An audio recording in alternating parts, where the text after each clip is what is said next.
الحمد لله الذي شرفنا على سائر الأمم برسالة من اختصه من بين الأنام بجوامع الكلم وجواهر الحكم.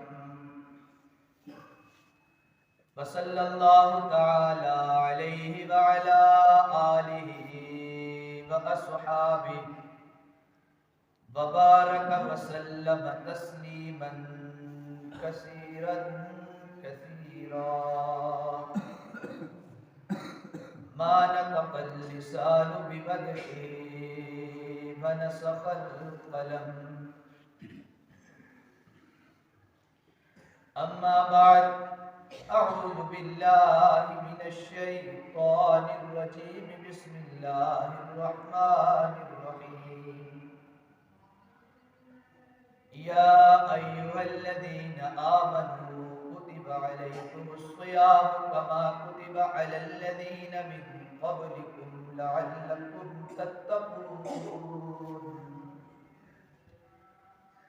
وقال النبي صلى الله عليه وسلم: من صام رمضان إيمانا واحتسابا غفر له ما تقدم من ذنبه، ومن قام رمضان إيمانا واحتسابا غفر له ما تقدم من ذنبه. وقال النبي صلى الله عليه وسلم: الصيام جنة، أو كما قال عليه الصلاة والسلام. صدق الله وصدق رسوله النبي الكريم، ونحن على ذلك لمن الشاهدين والشاكرين، والحمد لله رب العالمين. یا رب صل وسلم دائما ابدا على حبیبک خیر الخلق کلهم. اللهم صل على محمد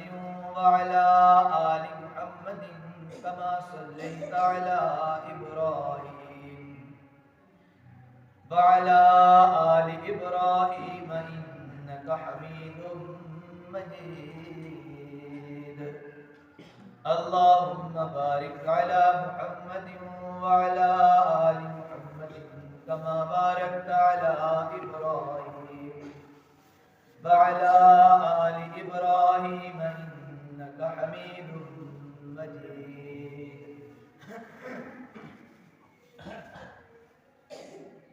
ہم نے گناہوں سے کنارہ نہ کیا، دل ازرد یا رب تو نے ہمارا نہ کیا. ہم نے تو کی جہنم کی بہت ساری تجویزیں، پر میرے مولا تیری رحمت نے یہ بھی گوارا نہ کیا. بے زبانوں کو جب وہ زبان دیتا ہے، بے زبانوں کو جب وہ زبان دیتا ہے، پڑھنے کو پھر وہ قرآن دیتا ہے. بخشنے پہ آئے بندوں کے گناہوں کو، بخشنے پہ آئے بندوں کے گناہوں کو، تحفے میں پھر وہ ماہ سیام دیتا ہے. بے زبانوں کو جب وہ زبان دیتا ہے. میرے نہایت ہی واجب الاحترام قابل تعظیم میرے محترم بھائیوں اور دوستوں، میں نے آپ حضرات کی خدمت میں قرآن مجید فرقان حمید میں سے ایک آیت مبارکہ اور ذخیرہ احادیث میں سے دو حدیث قدسیہ تلاوت کی ہیں. دعا ہے کہ اللہ رب العزت مختصر وقت کے اندر کچھ عرض کرنے کی، میرے کہنے آپ کے سننے اور اس کے بعد کہنے سنی باتوں پر عمل کرنے کی توفیق عطا فرمائے. آمین.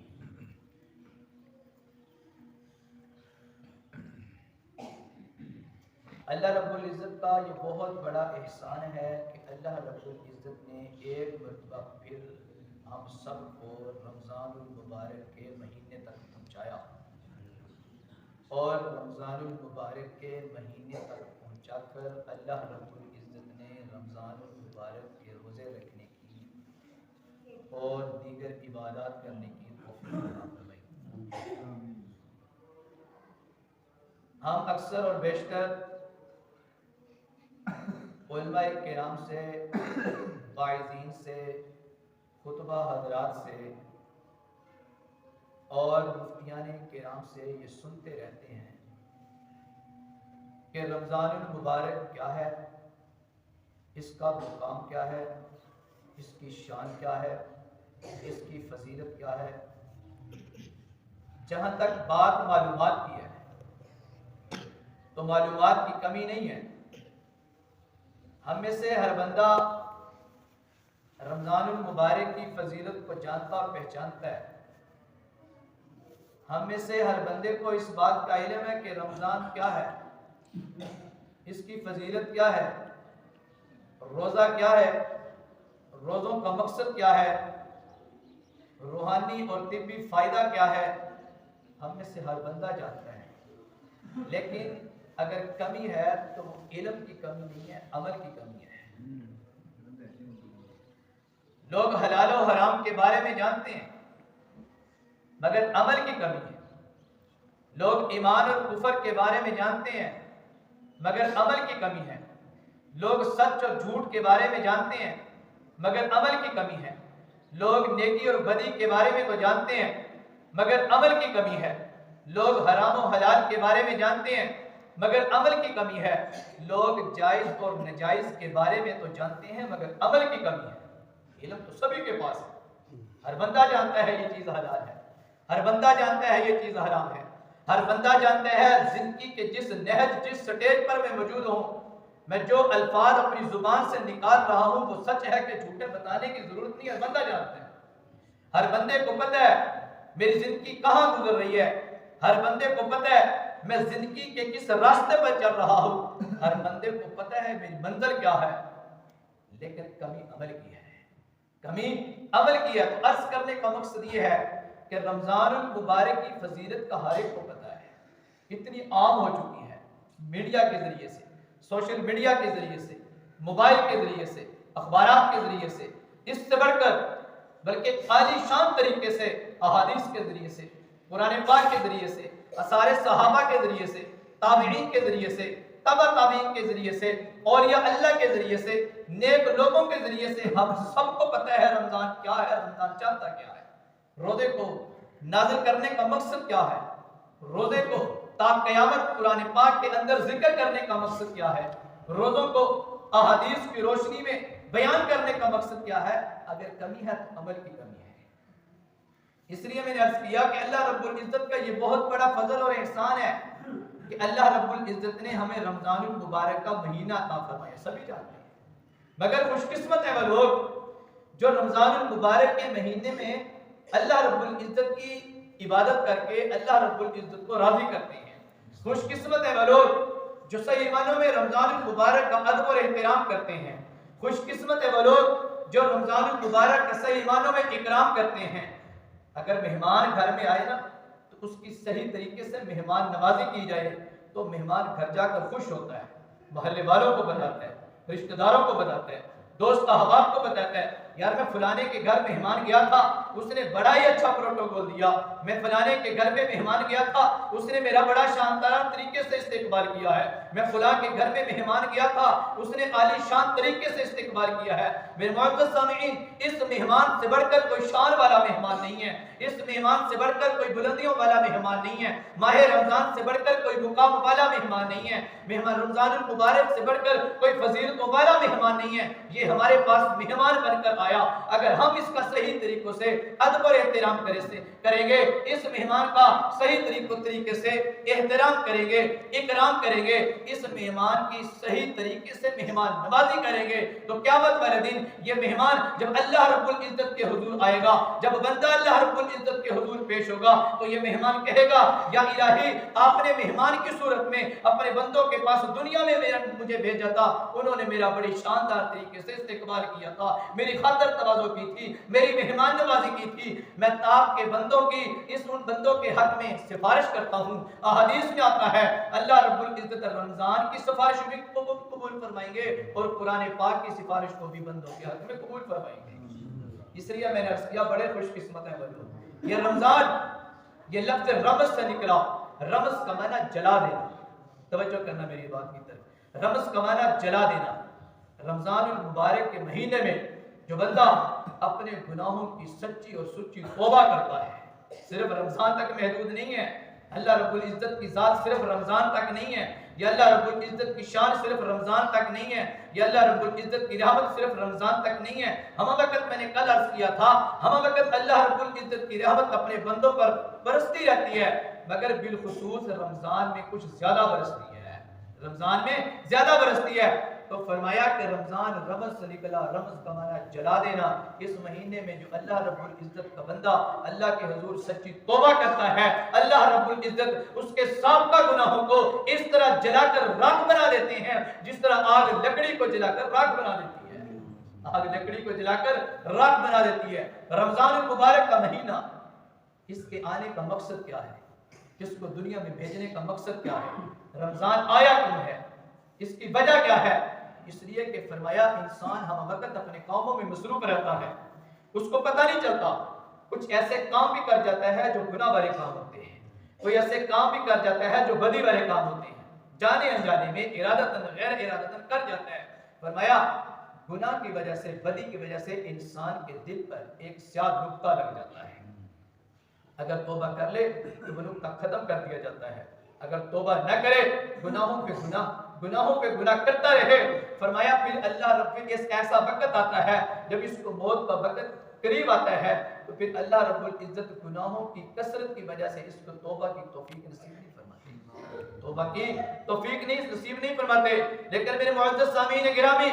خالق کائنات کا نظام دیکھ لیجئے، خالق کائنات کی اپنے بندوں سے محبت دیکھ لیجئے، اللہ رب العزت کا اپنے بندوں سے حسن سلوک دیکھ لیجئے، اللہ رب العزت کا اپنے بندوں پر فضل اور کرم دیکھ لیجئے، اللہ رب العزت کا اپنے بندوں پر احسان دیکھ لیجئے۔ ارے بندے تو گناہوں پہ گناہ کرتے رہے، بھول گئے کوئی پالنے والا بھی ہے، بھول گئے کوئی رزق دینے والا بھی ہے، بھول گئے کوئی اپنی طرف متوجہ کرنے والا بھی ہے، بھول گئے کوئی زندگی دینے والا بھی ہے، بھول گئے کوئی موت دینے والا بھی ہے، بھول گئے کوئی حیات دینے والا بھی ہے، بھول گئے کوئی دن دینے والا بھی ہے، بھول گئے کوئی رات دینے والا بھی ہے، بھول گئے کوئی بھوک کی حالت میں کھانا کھلانے والا بھی ہے، بھول گئے پیاس کی حالت میں پانی پلانے والا بھی ہے، بھول گئے ہماری زندگیوں میں برکت دینے والی ذات بھی موجود تھی، بھول گئے ہمارے اوقات میں برکت رکھنے والی ذات بھی موجود تھی، بھول گئے ہماری صحت میں برکت رکھنے والی ذات بھی موجود تھی، لیکن خالق کائنات نہیں بھول گئے، خالق کائنات نہیں بھولے۔ اللہ رب العزت نے 11 مہینوں کے بعد ایک مہینہ دے دیا، 11 مہینوں کے بعد ایک مہینہ دے دیا، حالانکہ اصول کا تقاضا تو یہ تھا، حالانکہ انصاف کا تقاضا تو یہ تھا، جب بندے اللہ کو بھول گئے تو اللہ بھی تو بھول جاتے، اللہ بھی تو بھول جاتے، جب بندوں نے اللہ کی نہ سنی تو اللہ اپنے بندوں کی کیوں سنتے؟ لیکن خالق کائنات کا نظام اور ہے، بندوں کا نظام اور ہے، خالق کائنات کا اصول اور ہے، بندوں کے اصول اور ہے۔ بندہ اگر کسی بندے سے مانگے تو وہ بھاگتا ہے، خالق کائنات سے نہ مانگے تو خالق کائنات ناراض ہوتے ہیں، اللہ رب العزت سے نہ مانگے تو اللہ ناراض ہوتے ہیں، بندہ بندے سے اللہ رب العزت سے نہ مانگے تو اللہ ناراض ہوتا ہے، اگر بندہ بندے سے مانگے تو بندہ ناراض ہوتا ہے۔ اس لیے میں نے عرض کیا کہ خالق کائنات کے اصول اور ہیں اور بندہ کے اصول ہیں، لیکن اللہ رب العزت نے 11 مہینوں کے بعد پھر ایک مہینہ عطا فرما دیا، پھر ایک مہینہ عطا فرما دیا کہ میرے بندے آ جاؤ۔ حدیث میں آتا ہے فرشتہ آواز لگاتا ہے، ہر روز آواز لگاتا ہے، ہر لمحہ آواز لگاتا ہے، رمضان المبارک کے مہینے میں ہر گھڑی آواز لگاتا ہے، اللہ کی طرف سے یہ ندا آتی ہے، فرشتہ کیا آواز لگاتا ہے؟ اے نیکی چاہنے والے، اے نیکی کا ارادہ کرنے والے آگے بڑھ اور نیکی کر، آگے بڑھ اور نیکی کر، اے برائی کا ارادہ کرنے والے رک جا، اے برائی کا ارادہ کرنے والے رک جا، اے بدی کا قصد کرنے والے رک جا، اللہ رب العزت کی نافرمانی کرنے والے رک جا، اللہ رب العزت کی عبادت سے منہ پھیرنے والے رک جا، نماز نہ پڑھنے والے رک جا، حسد کرنے والے رک جا، بغض کرنے والے رک جا، تکبر کرنے والے رک جا، دشمنیوں پالنے والے رک جا، اے غیبت کرنے والے رک جا، اپنی زبان کا غلط استعمال کرنے والے رک جا، اپنی زندگی کی لائن کو خراب کرنے والے رک جا، رک جا۔ اور آگے کیا فرمایا؟ فرمایا پھر عقل مند انسان وہی ہوتے ہیں جن کے دل صاف ہوتے ہیں، وہ اس آواز کی طرف متوجہ ہوتے ہیں، وہ اس آواز کی طرف متوجہ ہوتے ہیں۔ پھر کیا ہوتا ہے؟ فرمایا متوجہ ہو کر پھر اللہ کے حضور پیش ہو جاتے ہیں، اللہ کے حضور پیش ہوتے ہیں۔ میں نے ایک اور روایت پڑھی کہ فرشتے گلیوں میں کھڑے ہو کر یہ اعلان کرتے ہیں اور اللہ رب العزت سے التجا کرتے ہیں، یا الہی ہم سفارش کرتے ہیں، آپ نے اپنے بندوں کے پاس رمضان کا مہینہ بھیجا، آپ کے بندے رمضان المبارک کی راتوں میں مسجد کا رخ کرتے ہیں، عبادت کا رخ کرتے ہیں، آپ کی اطاعت کا رخ کر رہے ہیں، آپ کی فرما برداری کا رخ کر رہے ہیں، یا الہی ہم بندوں کے حق میں سفارش کرتے ہیں، اپنے بندوں کی مغفرت فرما دے۔ احادیث میں آتا ہے اللہ رب العزت فرشتوں کی سفارش کو قبول فرما کر بندوں کی مغفرت کا فرشتوں میں اعلان فرما دیتے ہیں۔ یہ ہے غیب کی چیزیں، یہ ہے غیب کی چیزیں، یہ علم وہاں ہوگا۔ آج تو لوگ کہتے ہیں جی آسن خبرہ تلکسن خبرہ، اے جہان مٹھا اگلا جہاں کٹھا، اگلا جہاں کے لٹھا۔ میرے معزز سامعین، یہ زندگی عارضی ہے، یہ وقت عارضی ہے، یہ عمر عارضی ہے، یہ صحت عارضی ہے، دنیا کی چیزیں عارضی ہیں، دنیا کی سرمایہ داری عارضی ہے، دنیا کے اصول عارضی ہیں، دنیا کے قوانین عارضی ہیں، یہاں کا کاروبار عارضی ہے، یہاں کی تجارت عارضی ہے، یہاں کی معاشرت عارضی ہے، یہاں کی معیشت عارضی ہے، دنیا کا ہر نظام عارضی ہے۔ خالق کائنات کا جو نظام ہے وہ عارضی نہیں ہے، وہ حقیقی ہے۔ خالق کائنات کے جو انعام ہے وہ عارضی نہیں ہے، وہ حقیقی ہے۔ خالق کائنات کی جو محبت ہے وہ عارضی نہیں ہے، وہ حقیقی ہے۔ میری کسی بڑے سے محبت ہو جائے تو یہ محبت عارضی ہے، یہ کچھ وقت کے لیے ہے، ختم ہو جائے گی۔ اگر بندوں کی خالق کائنات سے محبت مضبوط ہو جائے تو یہ محبت دنیا میں بھی کام دے گی، قبر میں بھی کام دے گی، حشر میں بھی کام دے گی، قبر میں بھی کام دے گی، حشر میں بھی کام دے گی۔ تو عرض کر رہا تھا فرشتے یہ التجا کرتے ہیں، یا الہی آپ کے بندے سب کچھ چھوڑ چھاڑ کر آپ کی عبادت میں مصروف ہو گئے، ان کی بخشش فرما دیجیے۔ اللہ رب العزت بخشش کا اعلان فرماتے ہیں، یا الہی ان کو اور عطا فرما دیجیے۔ اللہ رب العزت ارشاد فرماتے ہیں فرشتوں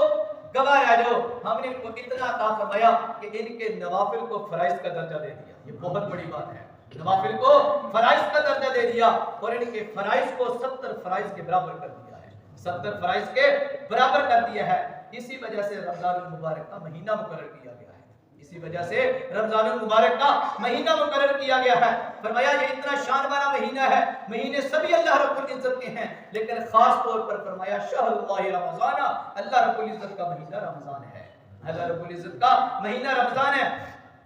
جو بڑا کسی چیز کو اپنی طرف منسوخ کرے نا اس کی خصوصیت بڑھ جاتی ہے۔ یہ گورنمنٹ کی وردی ہے، یہ حکومت کے محکمے کی وردی ہے، یہ حکومت کے محکمے کی چیز ہے۔ جو ہی حکومت کے محکمے کا یا جو ہی حکومت کا نام آیا، اس چیز کا نام آیا، اس چیز کی کوالٹی بڑھ گئی، اس چیز کی ویلیو بڑھ گئی، اس چیز کی خصوصیت بڑھ گئی، اس چیز کی اہمیت بڑھ گئی۔ میرے معزز سامعین، رمضان اللہ رب العزت کا مہینہ ہے، اس مہینے میں جس نے بھی عبادت کی، یہ مہینہ جب اللہ رب العزت کا ہے، اس کی خصوصیت بھی بڑھ گئی ہے، اس کی فضیلت بھی بڑھ گئی ہے، اس کی عظمت بھی بڑھ گئی ہے۔ جس مہینے میں اللہ رب العزت کو اللہ کے بندوں نے راضی کر لیا، وہ بندے شان میں بھی اعلیٰ ہیں، مقام میں بھی اعلیٰ ہے، وہ فضیلت میں بھی اعلیٰ ہے، ان کی فضیلت بھی بڑھ گئی ہے، ان کا مقام بھی بڑھ گیا، ان کی شان بھی بڑھ گئی ہے، ان کی شان بھی بڑھ گئی ہے۔ یہ اتنا شان والا مہینہ ہے لیکن ہم اس مہینے کی فضیلت سے ناواقف ہیں۔ کیوں؟ وجہ یہ ہے کہ ہم اپنے کاروبار میں مصروف ہیں، ہم دنیا کے دوڑ دھوپ میں مصروف ہیں، جن پر اللہ رب العزت اپنا خصوصی فضل اور کرم نازل فرماتے ہیں، جن کو اللہ رب العزت اپنی محبت اور قرب کے درجات عطا فرماتے ہیں نا، جب ان کے پاس رمضان المبارک کے مہینے کے انوار اور برکات سیلاب کی صورت میں آتے ہیں، پھر وہ لوگ صحیح معنوں میں رمضان المبارک کے مہینے کی قدر کو پہچانتے ہیں۔ آپ نے یہ حدیث مبارکہ سنی ہوگی، اللہ کے نبی علیہ الصلوۃ والسلام ارشاد فرماتے ہیں، اللہم بارک لنا فی رجب و شعبان وبلغنا رمضان، اے اللہ رجب اور شعبان کو ہمارے لیے برکت والا مہینہ بنا دیجیے، وبلغنا رمضان اور ہمیں رمضان تک پہنچا دیجیے۔ میرے معزز سامعین، اللہ کے نبی علیہ الصلوۃ والسلام کیوں دعا فرما رہے ہیں؟ اس قدر اتنی شدت کے ساتھ 2 ماہ پہلے رمضان مبارک کا اشتیاق کیوں ہے؟ رمضان المبارک کا انتظار کیوں ہے؟ اتنی دراز عمر کی دعا کیوں کی جا رہی ہے کہ یا الہی ہمیں خیر و عافیت کے ساتھ رمضان کے مہینے تک پہنچا بھی دیجئے اور رمضان المبارک کے مہینے کے روزے رکھنے کی توفیق کے عطا فرما دیجئے۔ وجہ کیا ہے؟ وجہ یہ ہے کہ ہم نے صرف رمضان المبارک کو ظاہری معنوں میں محمول کر دیا کہ جو ہی رمضان المبارک کا مہینہ آیا ہم نے دن میں روزہ رکھ لیا، رات کو تراویح پڑھ لی، بس رات کو تراویح پڑھ لی بس۔ فرمایا نہیں جی، اللہ رب العزت کا مہینہ ہے، چاہے دن کا روزہ ہو، چاہے رات کی تراویح ہو، چاہے وقتاً اللہ رب العزت کی عبادات ہو، چاہے رمضان المبارک کے متعلق جتنی بھی عبادات ہو، ان میں ایک بہت بڑی اور خاص چیز یہ ہے کہ یہ مہینہ اللہ رب العزت کا ہے، اور اس مہینے میں اللہ رب العزت نے کیا فرمایا کہ انا اجزی انا صوم لی و انا اجزی بھی، کہ روزہ میرے لیے ہے، میں جزا خود دوں گا، روزہ میرے لیے ہے، میں جزا خود دوں گا۔ آج کوئی وزیر اعظم، آج کوئی صدر، آج کوئی مشیر، وقت کا بادشاہ یا وقت کا بہت بڑا وڈیرا اگر کسی کو بلائے نا یا سبھی کو بلائے اور خاص طور پر اس محفل میں بیٹھنے والے چند لوگوں کی طرف اشارہ کرے یہ کھڑے ہو جائیں، انعام تو سب کو دیا جائے گا، سب کو روپے پیسوں سے نوازا جائے گا، سب کو کچھ نہ کچھ دیا جائے گا، لیکن جو کھڑے ہوئے ہیں ان کو اپنے ہاتھوں سے دوں گا، تو وہ بڑے ہنس کر لیں گے، مسکرا کر لیں گے، اپنی لینے میں شان سمجھیں گے، اپنا مقام سمجھیں گے، یار اس مجمع میں سے چند کو دیا ہے۔ میرے معزز سامعین، آدم علیہ السلام سے لے کر جناب عیسیٰ روح اللہ تک، جناب عیسیٰ روح اللہ علیہ السلام سے لے کر جناب رسول اللہ صلی اللہ علیہ وسلم تک، جناب رسول اللہ صلی اللہ علیہ وسلم سے لے کر آج تک، اور آج سے لے کر قیامت تک سبھی وہاں انبیاء موجود ہوں گے، صحابہ موجود ہوں گے، تابعین موجود ہوں گے، تبع تابعین موجود ہوں گے، اولیاء اللہ موجود ہوں گے، نیک لوگ موجود ہوں گے، وہاں غیر مسلم بھی ہوں گے، وہاں شرک اور بدعت کے پجاری بھی وہاں موجود ہوں گے، رسومات کے پجاری بھی وہاں موجود ہوں گے۔ اس مجمع میں اللہ رب العزت اعلان فرمائیں گے الصوم لی وانا اجزی بہ، کہ جس نے میرے لیے روزہ رکھا تھا وہ کھڑے ہو جائیں، جس نے میرے لیے روزہ رکھا تھا وہ کھڑے ہو جائیں۔ اللہ کے نبی علیہ السلام ارشاد فرماتے ہیں پھر روزہ دار قطار در قطار، لائن در لائن کھڑے ہوں گے، اللہ رب العزت اس بڑے مجمع کے اندر، اس بڑے محفل کے اندر یہ اعلان فرمائیں گے ان سبھی نے روزہ میرے لیے رکھا تھا، جزا میں خود دوں گا۔ اور جزا کیا ہے؟ جس کے ساتھ اللہ کی ذات ہو جائے یہی جزا کافی ہے، جس کے ساتھ اللہ کی ذات ہو جائے یہی جزا کافی ہے۔ میں اکثر آپ کی خدمت میں قرآن پاک کی 2 آیات مبارکہ کا حصہ تلاوت کیا کرتا ہوں کہ جس نے شکر ادا کیا اس کو بے شک کائنات میں کوئی چیز بھی نہ ملے، واللہ مع الشاکرین، شکر کرنے والوں کے ساتھ اللہ کی ذات ہے، جس پر اللہ کی طرف سے پریشانیاں آتی ہیں، جس کی اللہ کی طرف سے مصیبتیں آتی ہیں، اللہ کی طرف سے دکھ آتا ہے، اللہ کی طرف سے امتحان آتا ہے، اللہ کی طرف سے آزمائشیں آتی ہیں، فرمایا وہ صبر کرے، کچھ نہ کرے، شکر کرنے والے کے ساتھ بھی اللہ کی ذات ہے، ان اللہ مع الصابرین، صبر کرنے والے کے ساتھ بھی اللہ کی ذات ہے۔ اور فرمایا قیامت والے دن روزے دار کو اس کی جزا کیا ملے گی؟ جس کا بدلہ خالق کائنات خود ہو اس کو جنت کی کیا ضرورت ہے، جس کا بدلہ خالق کائنات خود ہو اس کو جنت کی نعمتوں کی کیا ضرورت ہے۔ جنت کی نعمتیں تو ایک طرف ہیں، جنت کا سکون تو ایک طرف ہے، جنت کی آرائش تو ایک طرف ہے، جنت کا آرام تو ایک طرف ہے، جنت کے درجات تو ایک طرف ہیں۔ خالق کائنات جس کو خود مل گئے اس کو سب کچھ مل گیا، اس کو سب کچھ مل گیا۔ اس لیے میں عرض کر رہا تھا اس قدر اشتیاق اللہ کے نبی علیہ السلام کو کیوں تھا؟ فرمایا اس لیے کہ 11 مہینے ایمان والوں سے بہت ساری لغزشیں ہوئی ہیں، بہت ساری خطائیں ہوئی ہیں، ان کے افکار، ان کے اعمال، ان کے افعال، ان کے اقوال، ان کے طور طریقے، ان کے کاروبار، ان کی معاشرت، ان کی تجارت، وہ سبھی دین اسلام کے طریقوں کے مطابق نہیں تھی، خطائیں ہوئی تھی، لغزشیں ہوئی تھی، ان سے کمیاں کوتاہی ہوئی تھی۔ اللہ رب العزت نے ایک مہینہ رمضان المبارک کا عطا فرما دیا کہ اس مہینے کو ٹھیک ٹھیک گزارو، اس مہینے کو ٹھیک ٹھیک گزارو۔ اب علماء کرام ٹھیک ٹھیک کا مطلب کیا بیان فرماتی ہیں؟ فرمایا اگر پہلے انسان کے معاملات صاف نہیں تھے تو رمضان المبارک میں نیت کر لے کہ یا ارحم الراحمین آج کے بعد معاملات صاف ہوں گے۔ ہیرا پھیری تھی تو سب کچھ چھوڑ دے، حسد تھا سب کچھ چھوڑ دے، تکبر تھا وہ بھی چھوڑ دے، بغض تھا وہ بھی چھوڑ دے، حسد تھا وہ بھی چھوڑ دے، جھوٹ پر برجمان ہوتا تھا جھوٹ بھی چھوڑ دے۔ فرمایا ساری خرافات چھوڑ دے، ساری بری عادتیں چھوڑ دے، اس لیے کہ رمضان المبارک کا مہینہ سیزن کا مہینہ ہے، رمضان المبارک کا مہینہ سیزن کا مہینہ ہے۔ اس مہینے میں ہم جتنا اللہ رب العزت کا قرب حاصل کرنے کی میرے محترم سامعین کوشش کریں گے، آئندہ اللہ رب العزت اتنے ہی ہمیں قرب کے درجات عطا فرماتے جائیں گے۔ ایک اور بات، رمضان المبارک کا مہینہ کیوں فرض کیا گیا؟ فرمایا وما خلقت الجن والانس الا لیعبدون، اللہ رب العزت ارشاد فرماتے ہیں میں نے جن اور انسانوں کو اپنی عبادت کے لیے پیدا کیا، اپنی عبادت کے لیے پیدا فرمایا ہے۔ گویا کہ انسان کی پیدا کرنے کا جو مقصد تھا وہ اللہ رب العزت کی عبادت تھی، وہ اللہ رب العزت کی عبادت تھی۔ سوال ہوتا ہے کہ یا ارحم الراحمین، اگر عبادت ہی مقصد تھا تو عبادت کرنے کے لیے فرشتے ہی کافی تھے، عبادت کرنے کے لیے تو فرشتے ہی کافی تھے۔ اگر کوئی قیام میں ہے تو قیامت تک وہ قیام میں آپ کی عبادت کر رہا ہے، اگر کوئی رکوع میں ہے تو قیامت تک رکوع میں پڑے ہوئے ہیں، اگر کوئی سجدے میں ہے تو وہ قیامت تک سجدے میں ہے۔ پھر حضرت انسان کو پیدا کرنے کی ضرورت کیا تھی؟ حضرت انسان کو پیدا کرنے کا مقصد کیا تھا؟ میرے معزز سامعین جواب سنیے گا، حضرات اس کا جواب یوں دیتے ہیں، فرمایا اس لیے کہ اللہ رب العزت نے فرشتے کے اندر صرف عبادت کا مادہ رکھا ہے، گناہ کا مادہ نہیں رکھا۔ امتحان اس بات میں نہیں ہے ایک بندے کے اندر گناہ کا مادہ نہ ہو، وہ نیکیوں پہ نیکی کرتا جائے، امتحان اس بات میں نہیں ہے۔ فرشتوں کے اندر گناہ کا مادہ نہیں تھا، فرشتوں کے اندر بدی کا مادہ نہیں تھا، فرشتوں کے اندر نافرمانی کا مادہ نہیں تھا۔ اللہ رب العزت نے انسان کو پیدا فرمایا، نیکی بھی رکھی ہے، بدی بھی رکھی ہے، نیکی بھی رکھی ہے، بدی بھی رکھی ہے، نافرمانی بھی رکھی ہے، فرما برداری بھی رکھی ہے، گناہ کا جذبہ بھی رکھا ہے، نیکی کا جذبہ بھی رکھا ہے، خواہشات بھی رکھی ہیں، محرکات بھی رکھی ہیں۔ اس کے اندر اللہ رب العزت نے آرزوؤں کا ایک ڈھانچہ بنا دیا، تمنائیں بھی رکھی ہوئی ہیں۔ اب اللہ رب العزت کا حکم ہے میرے بندو اب عبادت کرو۔ اب دیکھنا یہ ہے کہ کون منمانی کی زندگی گزارتا ہے، کون رب چاہی زندگی گزارتا ہے۔ اب دیکھنا یہ ہے کوئی خواہشات پر عمل کرتا ہے، کون اللہ رب العزت کے احکامات پر عمل کرتا ہے۔ صحیح امتحان انسان کا اس بات میں ہے کہ ایک طرف نیکی ہو، ایک طرف بدی ہو، ایک طرف شیطان کھینچتا ہو، ایک طرف رب رحمان کی رحمتیں کھینچتی ہو۔ اب انسان نے فیصلہ کرنا ہے کہ وہ شیطان کا ساتھی بنے گا یا اللہ رب العزت کا ساتھی بنے گا۔ اب انسان نے فیصلہ کرنا ہے کہ وہ خواہشات کا ساتھی بنے گا یا اپنی خواہشات کا کلا کما کر کے اللہ رب العزت کی مرضیات اور اللہ رب العزت کی خواہشات پر عمل کرنے والا بنے گا۔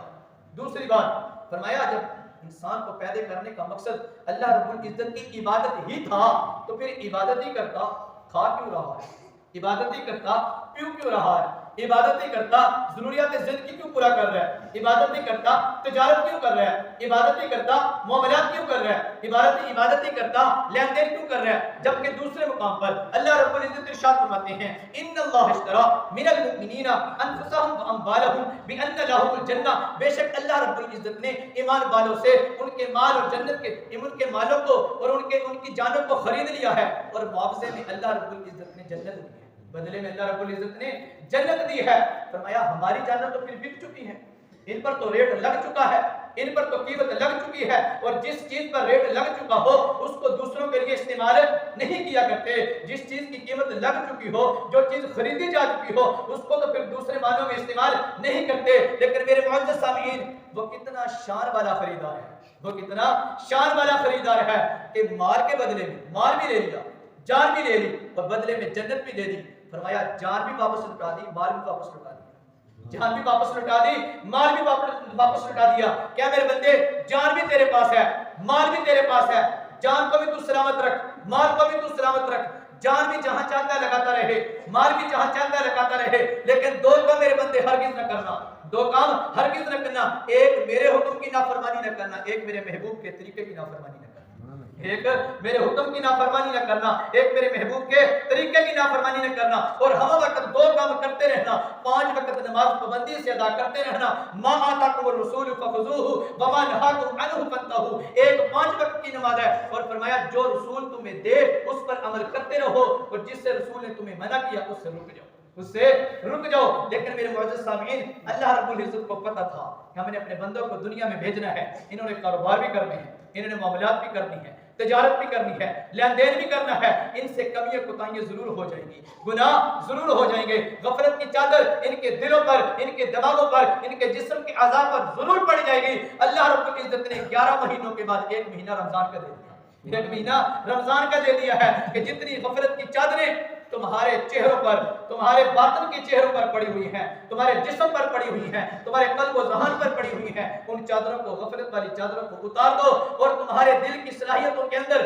جتنے گناہوں کے دھبے لگے ہوئے ہیں ان دھبوں کو دھو ڈالو، اور تمہاری زندگی کے اندر جتنے گناہ لگے ہوئے ہیں ان گناہوں کو اس رمضان المبارک کی برکت سے دھو ڈالیں۔ فرمایا اگر انسان ان گناہوں سے بچ گیا اور اللہ رب العزت کے حضور رمضان المبارک کے مہینے میں سچی سچی توبہ کر گیا،